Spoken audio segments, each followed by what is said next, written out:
L-Ewropa mhux se tagħlaq il-bibien tagħha. Irridu nsolvu l-kwistjonijiet marbuta mal-immigrazzjoni bl-iktar mod uman possibbli. Kliem Federica Mogherini, ir-rappreżentantoli tal-Unjoni għall-Affarijiet Barranin u l-Politika ta' Sigurtà, f'laqgħa f'pajjiżna bejn bosta uffiċjali Ewropej u Afrikani dwar il-Valletta Summit. Valletta Summit li għalkemm seħħ f'Novembru 2015, l-effetti u l-miżuri li ttieħdu fih għadhom qed jiġu implementati llum.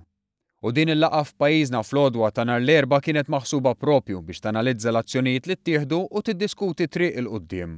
Laqgħa li saret ukoll fid-dawl li pajjiżna appoġġa l-immigrazzjoni bħala priorità għall-Presidenza Ewropea. Mogherini tenniet li immigrazzjoni regolata tkun ta' benefiċċju kemm għall-kontinent Ewropew kif ukoll għal dak Afrikan. I believe Europeans should understand that we need migration for our economies and for our welfare systems, with the demographic trend we have to be sustainable.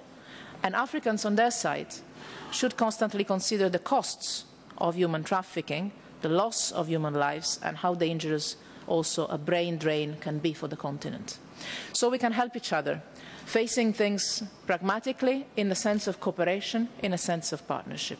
Tenniet li l-kooperazzjoni hija triq il quddiem u mhux il-konfrontazzjoni u l-bini ta' ħitan kif hemm min qed jipprova jissuġġerixxi. Because every day, every single day, people still die on the route. Those we see at sea, those we don't see in the desert.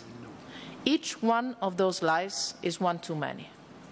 And we can save them, protect them, prevent these dangerous journeys only if we manage together. Fakret li minkejja li s-sena li għaddiet fl-Operazzjoni Sofija ġew salvati ma' 33,000 persuna, xorta waħda fir-rotta ċentrali tal-Mediterran mietu mal-4,500 persuna.